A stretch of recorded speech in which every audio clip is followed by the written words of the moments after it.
तर तुम्ही गेस करा आपण कसं जाणार आहोत. गुड मॉर्निंग मित्रांनो. तर स्वागत आहे तुमचं आपल्या नवीन ब्लॉग मध्ये. आज आपण चाललोय पुन्हा एकदा स्वर्गात. स्वर्गात म्हणजेच आपल्या कोकणात. चला दाखवतो आपण कसं जाणार आहोत.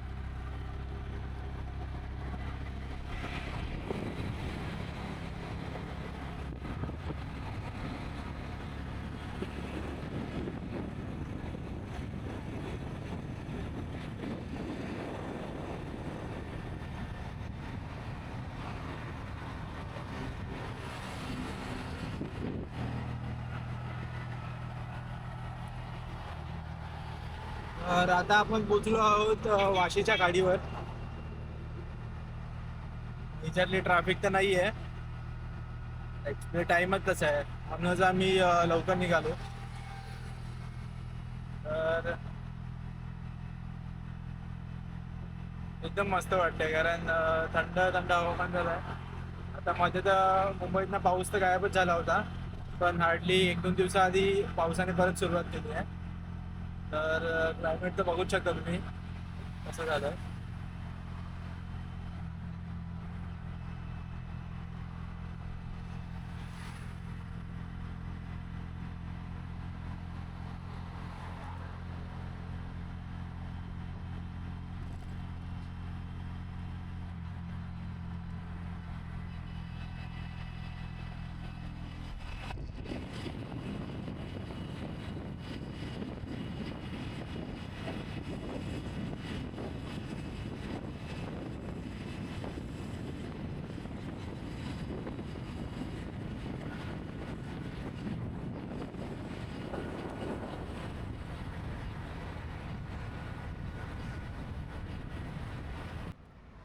अं, तर मित्रांनो, आताच थोड्या वेळापूर्वी आपण पनवेल क्रॉस केलं. ॲक्च्युली पनवेलला हॉल्ट नाही घेतला आपण, बिकॉज आपल्याला खूप मोठं अंतर क्रॉस करायचं आहे. इथे फक्त 1-2-3 मिनिटासाठी थांबलो आहे. गाडीची जी मागची काच आहे ना, ती थोडी हलायला लागली होती. ती सेलोटेपने आपण कव्हर करतो जस्ट. 1-2-3 मिनिटांनी आपण लगेच निघू. आता पुढे बघू शकता, क्लायमेट चेक करा. पुढे मे बी पाऊस आहे खूप. तर मुंबईत तर पाऊस नव्हता एवढा सकाळी जेव्हा निघालो तेव्हा, पण आता पुढे पाऊस लागेल असंच वाटतंय. तर बघूया, कंटिन्यू राहा माझ्या बरोबर.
जस्ट कर्ना या बर्ड सँच्युरीला पोहोचलोय.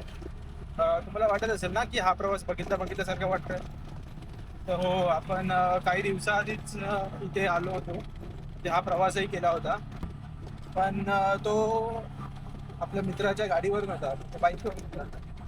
आणि आता आपण जो करतो आहोत तो रिक्षाने करतो आहोत. त्या प्रवासात आपण मुंबईवरून खेड बाय बाईकने गेलो होतो किंवा बाय रोडने गेलो होतो. आणि त्यानंतरचा जो पुढचा प्रवास होता तो आपण ट्रेनने केला होता. पण यावेळी तसं नाही आहे. आपण पूर्ण मुंबई ते मालवण हा प्रवास पूर्ण आपण रिक्षाने करत आहोत. जर तुम्ही तो मागचा ब्लॉग बघितला नसेल तर मी त्याची लिंक खाली डिस्क्रिप्शन मध्ये देतोय, तर प्लीज जाऊन तो ब्लॉग बघा. त्यावेळी असंच थोडं क्लायमेट होता, म्हणजे पाऊस जस्ट स्टार्ट झाला होता. मध्ये मध्ये आम्हाला खूप पाऊस लागला, पण मध्ये मध्ये पाऊस नव्हता. आताही तसंच क्लायमेट आहे, पण आता सध्या तरी अजून आम्हाला पाऊस काही लागला नाही, पण लवकरच लागेल. आपण आता पहिल्या टोल नाक्याला पोहोचलोय. तर आता हा जो रोड चालू केला आहे मुंबई गोवा एक्सप्रेसवे, त्यावर टोल नाके उभारले गेले. पण अजून बाकीचे तर चालू नाही झाले आहेत. हा पहिलाच जो टोल नाका आहे पेनच्या आधीचा, हा चालू केला आहे.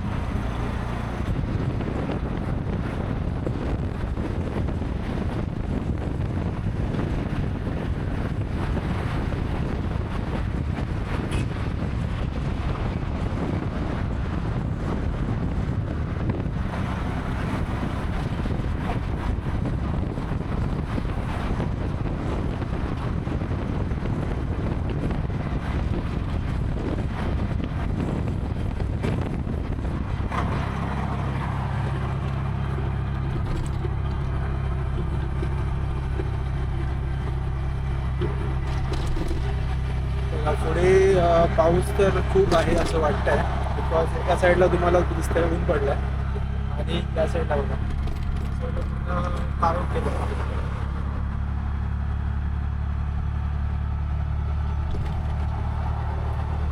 क्लायमेट कसं आहे.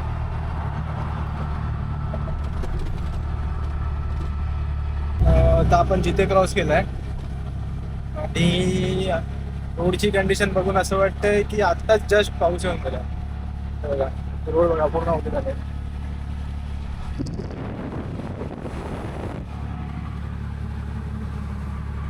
आता जस्ट बघा ही कंडिशन असते रिक्षाने आल्यावर. बिकॉज रिक्षाला तर काय बाजूला डोर्स नाही आहेत, तिथे जे सगळं पाणी उडतं ते बघा पूर्ण कपड्यांवर उडतं. तर ही ॲक्च्युअलमध्ये मजा वेगळी आहे, पण पूर्ण ओलवायला होतं गावी जाईपर्यंत.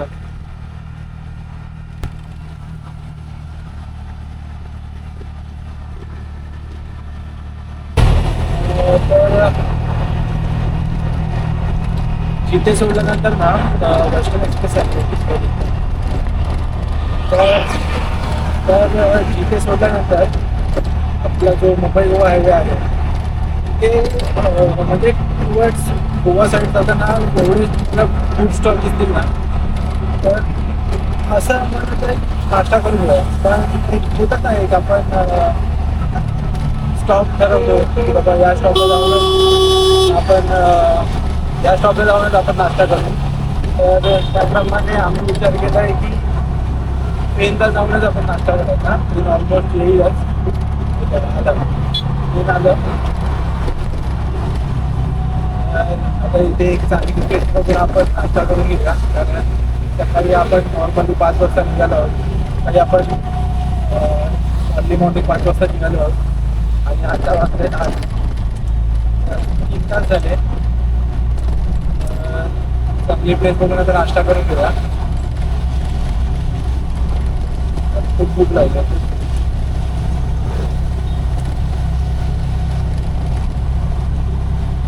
परत आपण नाश्ता करतो. नाश्ता करायच्या मुहूर्तावर किंवा नाश्ता करायच्या आधीच पावसाने एकदम जोरात सुरुवात केली आहे. मला दाखवतो मी तुम्हाला.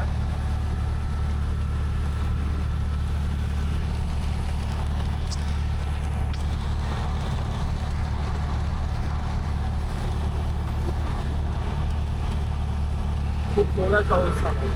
खूप जोरात मध्ये खूप जोरात.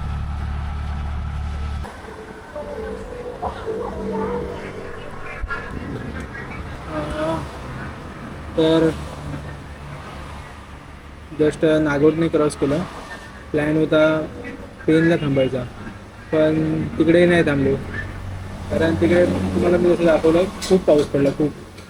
आणि पुढे आलो तर बघतो तिथे पाऊसच नाही.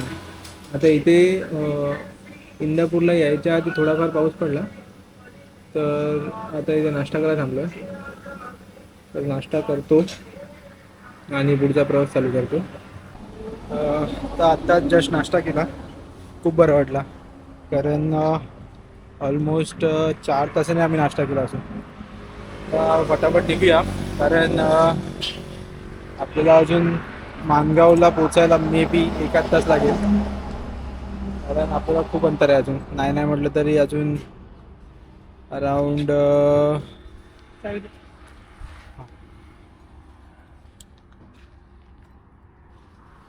350-400 किलोमीटर तरी कव्हर करायचं मे बी. तर चला निघूया आता फटाफट. आता मी मागे बसणार आहे, बाबा रिक्षा चालवत आहेत.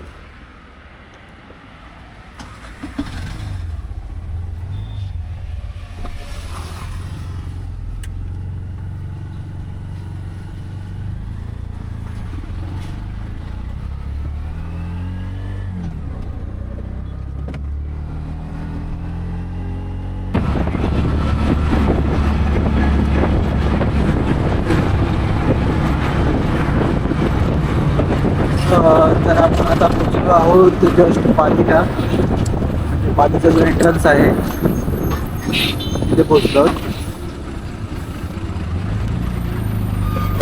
ऑलमोस्ट अर्ध्या तासात आपण, जास्तीत जास्त अर्ध्या तासात आपण मानगावला पोहोचू.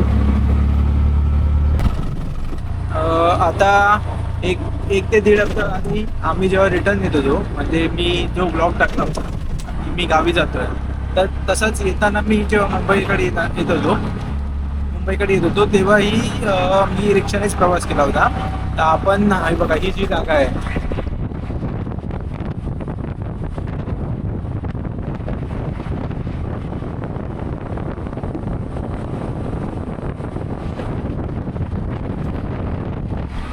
बघा हा जो टोल नाका आहे ना, ॲक्च्युली हा कोलाडच्या पुढे लागतो.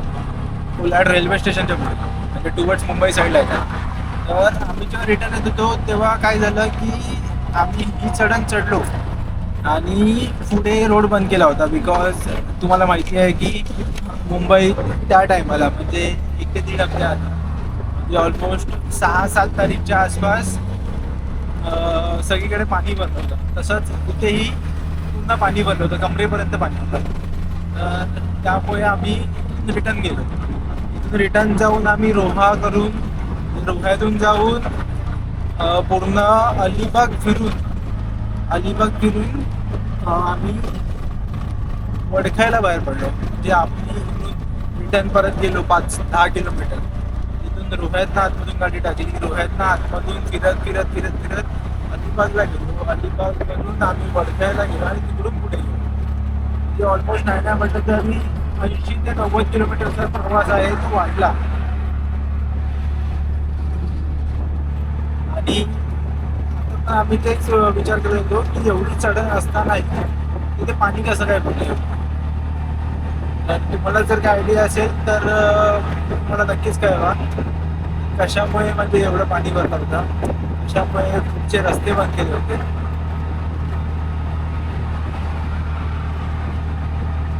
आता आम्ही ऑलमोस्ट कोलाडला पोहोचलो आहे. आता तुम्ही जेव्हा म्हणजे कोणत्याही वाहनाने प्रवास करत असाल ना, तर काही ज्या गोष्टी आहेत त्या तुम्ही म्हणजे सोबत ठेवा. बेसिकली आता या टायमात म्हणजे जेव्हा पावसात तुम्ही जेव्हा प्रवास करता तेव्हा गाडीच्या बॅटरीच्या टक्क्याला किंवा जिथे पाऊस आपला होतो गाडीमध्ये तिकडे मॉइश्चर पकडतात. तर आता मागासपासून आम्ही 3-4 वेळा थांबलो प्रत्येक ठिकाणी. आम्ही 3-4 वेळा थांबलो बिकॉज कसं झालं की मध्ये पनवेलला वगैरे थांबलो. कारण पॉवर सप्लाय बंद होत होता पूर्ण गाडीचा. तर आम्ही फ्यूज चेक केले. फ्यूजमध्ये पण काही इश्यू नव्हता, फ्यूज सगळे बरोबर होते. मग आम्ही वायर हलवून चेक केलं तर पॉवर सप्लायमध्ये येत होता, मध्येच जात होता. तर आपण म्हटलं की कशामुळे होत आहे. तर शेवटी जेव्हा लास्ट टाइम आता आम्ही थांबलो, लास्ट टाइम आम्ही आता थांबलो त्यावेळेला मी बॅटरी टर्मिनल चेक केलं. तर जे आपलं पॉझिटिव्ह टर्मिनल असतं ना, ते पूर्ण मॉइश्चर पकडलं होतं. म्हणजे तो फंगसचा पोषण म्हणजे फंगस जे आहे ते लागलं होतं तिकडे. आता तेच आम्ही बघतोय ते आपलं जे WD-40 असतं ते आता कुठे भेटेल हेच बघतोय. आता पुढे कुलाड लागेल, कुलाडनंतर इंदापूर आणि माणगाव. तर जातानाही पूर्ण बाजारपेठच लागते. तर बाजारपेठेत कुठे ना कुठेतरी आपल्याला मिळेलच, ही खात्री आहे. पण कसं आहे की 5:10 तर दुकानं उघडली असतील नसतील आयडिया नाही. पण मेजरली उघडायला पाहिजे, कारण 10 वाजता तर ऑलमोस्ट सगळी दुकानं उघडतात. तर बघूया कसं काय मिळत आहे. आणि मी तुम्हाला दाखवतो की काय प्रॉब्लेम झाला होता. तर WD-40 घेतो आणि तुम्हाला भेटतो. तर WD-40 मिळालं आहे. हे मे बी दुसरा ब्रँडचं आहे. हे ZX90 समथिंग काहीतरी आहे, युनिव्हर्सल स्प्रे. तर हेच आपण आता तिकडे अप्लाय करू. आता सिंगापूरला पोचतोय म्हणजे ऑलमोस्ट पोचलोच आहे. जस्ट एंट्री केली आणि ट्रॅफिक लागला. हे बघा,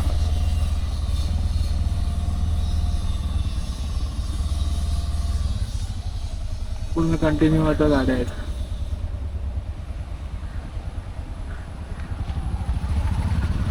आता इंदापूरमध्ये ट्रॅफिक आहे, तर माणगावला पण ट्रॅफिक असणार. बघूया आता कसं काय, किती वेळ लागतो आता इथे.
Indapur bus station, ST depot आला. ST depot इंदापूरचा.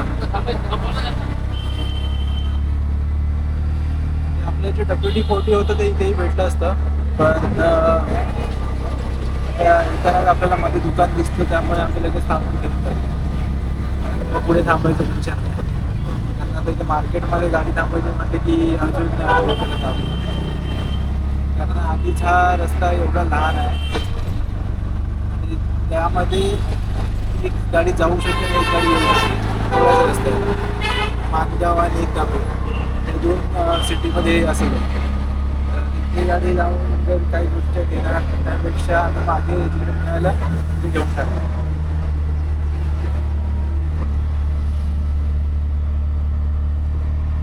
फायनली सुटतो. ट्राफिक ॲक्च्युली म्हणजे नॉर्मल सिटी आहे त्याच्यामुळे होतं, पण त्या वेळेला लागला लगेच निघालं लगेच. पुढे माणगाव आहे, चॅलेंजर खरं माणगाव आहे. माणगावमध्ये ट्राफिक असतं असं मी खूप वेळा ऐकलंय आणि बघितलंय सुद्धा. पण ज्या वेळेला बघितलं होतं त्यावेळेला मी बाईकवर होतो, त्याच्यामुळे मला एवढा काही त्रास नाही झाला. की आता माणगावला किती ट्रॅफिक आहे.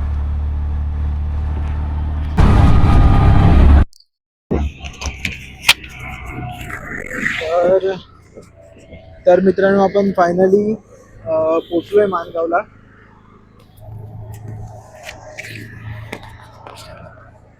माणगावला पोचेपर्यंत 10:30 वाजले. 10:30 वाजलेत म्हणजे आपल्याला 1 तास लागले माणगावला पोचायला. 5 वाजल्यापासून 10:30 वाजेपर्यंत म्हणजे 5.5 तास लागले. त्याच्यामध्ये मध्ये मध्ये मी तुम्हाला जसं सांगितलं काही कारणामुळे मी थांबलो पण.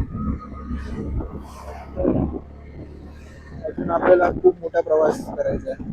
माणगाव आपल्या घरापासून एक अंदाज बघायला गेला तर जास्तीत जास्त 150 किलोमीटर आहे.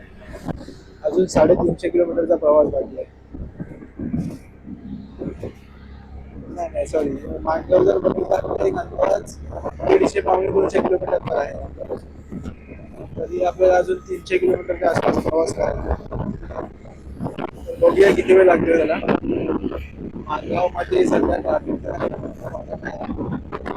असेल ऑलमोस्ट रोड तर पूर्ण खाली आहे. हे बघा हे विठ्ठल वडेवाले, फेमस विठ्ठल वडेवाले.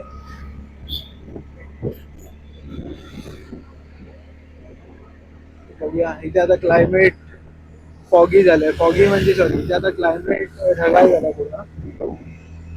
आता मागे गेलं तेव्हा पूर्ण ऊन पडलं होतं मागे. म्हणजे जो इंदापूर आणि माणगाव मोठा रोड होता तिथे पूर्ण क्लायमेट म्हणजे बोलतात ना एवढं ऊन पडलं होतं की चटके लागायला लागलेले. असं कडकडीत ऊन पडलं होतं. पण आता इथे ढगाळ वातावरण झालं. आता बघूया काय चालू आहे. कारण थोड्या दिवसापूर्वी आईचा कॉल आला होता. तर आई सांगते की मालवण म्हणजे सिंधुदुर्गला पाऊस पडतोय. तो पण जोरात आहे. आणि इथे पावसाचं नामोनिशाण नाही. बघा रस्ते सुकले.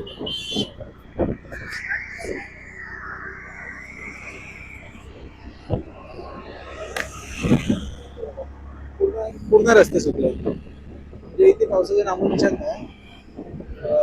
ऑलमोस्ट माणगाव सिटीला पोहोचलोय. आपल्याला काय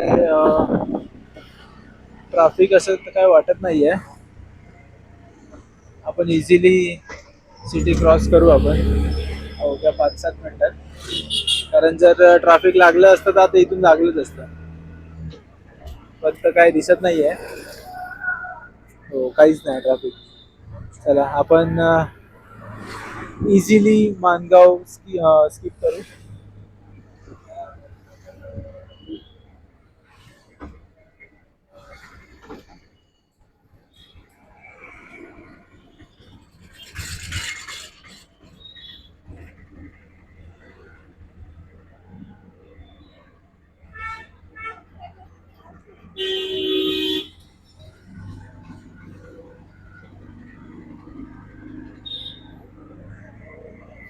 बघा, जे ट्रॅफिक असतं मेजरली ह्या चौकात असतं. बिकॉज हा कसं आहे की इथे एस टी डेपो आहे. हे बघा इथे एस टी डेपो आहे. आणि आता तो जो लेफ्ट साईडचा रोड होता तिथे तो निजामपूरला रोड जातो. जर आपल्याला पालीला जायचं असेल किंवा रायगडला जायचं असेल तर हाही एक पर्यायी मार्ग आहे. तर त्या रूटने पण खूप जण जातात. तर जास्त करून जे ट्रॅफिक असतं ते इथेच असतं. बघा आता मी तुम्हाला पावसाबद्दल सांगितलं आणि पावसाने हळूहळू सुरुवातही केली. बारीक बारीक पाऊस चालू झालाय.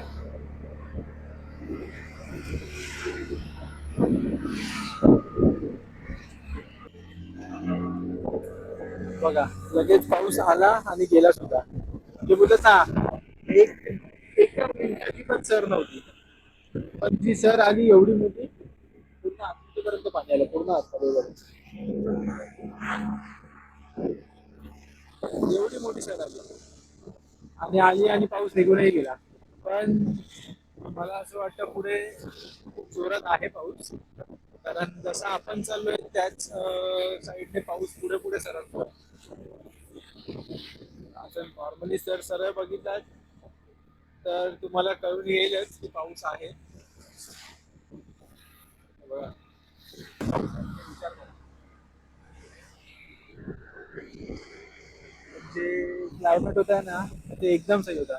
मेन गोष्ट म्हणजे कसं आहे ना की तुम्ही जेव्हा कोकणात येता बाय ट्रेन या बाय रोड या कसंही या, जे मेन गोष्ट आकर्षित करते आपल्या कोकणाला ती म्हणजे निसर्ग सौंदर्य.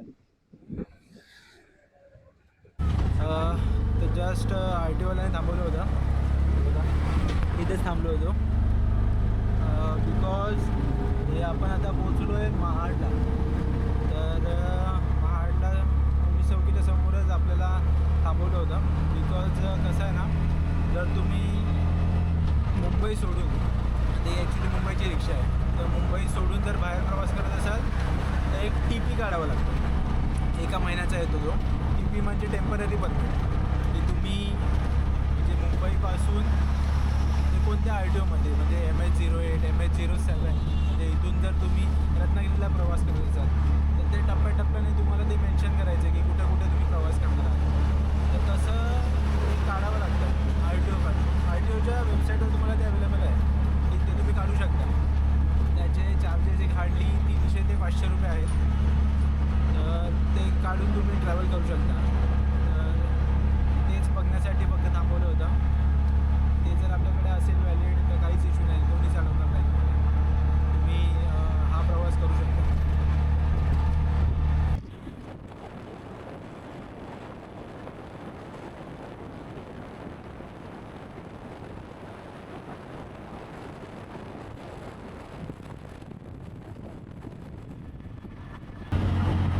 हा आपल्याला आता सेकंड टोल लागला आहे.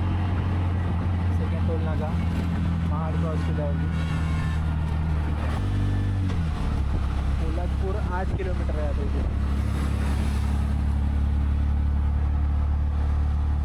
आणि पोलादपूरपासून खेड मे बी 40-1 किलोमीटर असेल.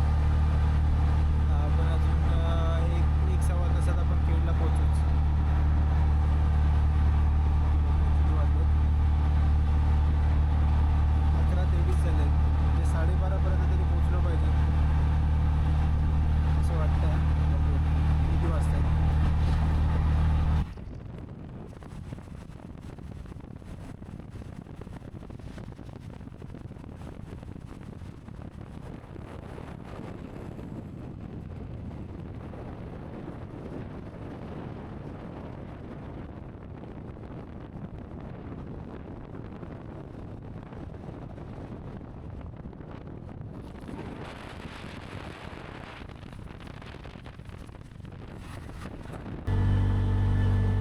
आपण आता घाटात आहोत आणि घाटात तुम्हाला माहितीच आहे, एक वेळ 4 व्हीलर 2 व्हीलर असेल तर इझिली चढते. पण आपल्याकडे रिक्षा आहे, तर घाटात फर्स्ट सेकंड गिअरच, त्याच्यावरती जातच नाही. एकदम स्टीप चढण आहे, एकदम चढण लागलं. त्याच्यामुळे पहिल्या दुसऱ्या गिअरवरच आपण गाडी चालवतो. ती स्पीड असेल अराउंड 20-25, जास्तीत जास्त 20-25, त्याच्यावरती त्या रिक्षा जातच नाही. पहिला जो कशेडी घाट होता, पहिला म्हणजे आताही आहे तो कशेडी घाट, पण आता कसं झालं की मधून बोगदा केल्यामुळे इझिली आपण तो गो थ्रू करतो. पण जो ओरिजिनल कशेडी घाट आहे त्यावरून जर बघितलात ना तर तुम्हाला इझिली प्रतापगड दर्शन होतं. कारण तो एक स्पॉटच आहे प्रतापगड दर्शनाचा.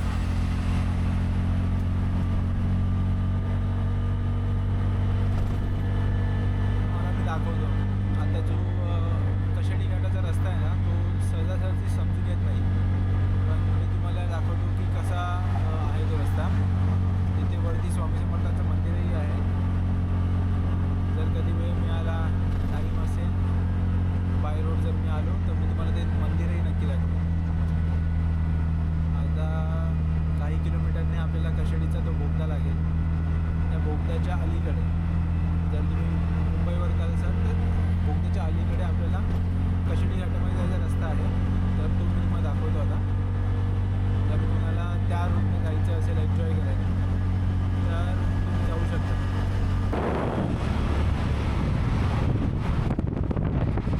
हे बघा, जर तुम्ही आलात तर तुम्हाला हा बघा, हा एक पहिला बोर्ड लागतो. बोर्ड दिसला की तुम्ही जर राईट साईडला बघाल,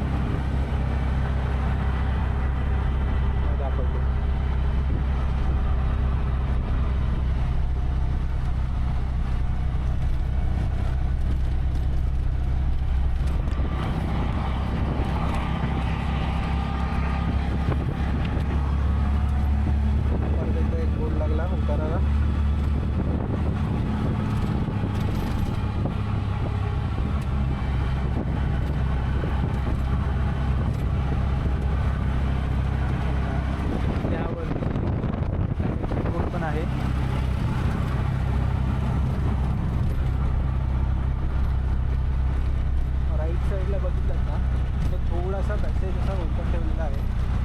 जेणेकरून तुम्ही कशेडी घाटात जाऊ शकता त्यासाठी. आणि तिकडे एक राईट टर्न आहे.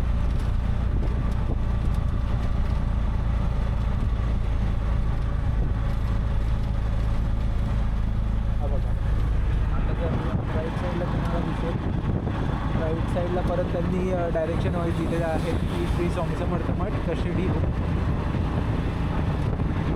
हा जो रोड आहे तो ओल्ड कशेडी घाटातून जातो आणि हा पूर्ण असा पूर्ण फिरून त्या साईडने असा निघून तसा परत खाली कनेक्ट होतो.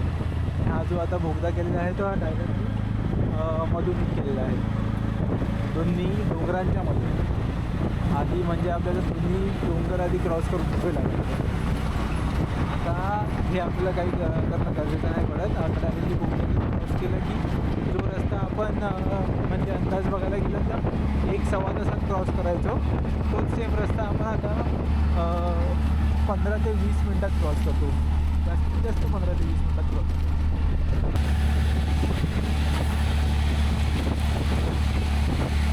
काही दृश्य आहे आज कशेडीचं.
छोटासा आम्ही ब्रेक घेतला होता, परत एक 2-3 मिनटाचा. आता इथून खेड आहे ऑलमोस्ट 18 किलोमीटर. खेड नाही करताच आपण 20-1 मिनटामध्ये पोहोचू. बघूया, कारण आम्हाला CNG पण भरायचं आहे आणि CNG भरून बघूया. जेवायचा प्लॅन झाला तर जेवू, किंवा मग डायरेक्ट चिपळूण वगैरे क्रॉस करूनच आपण CNG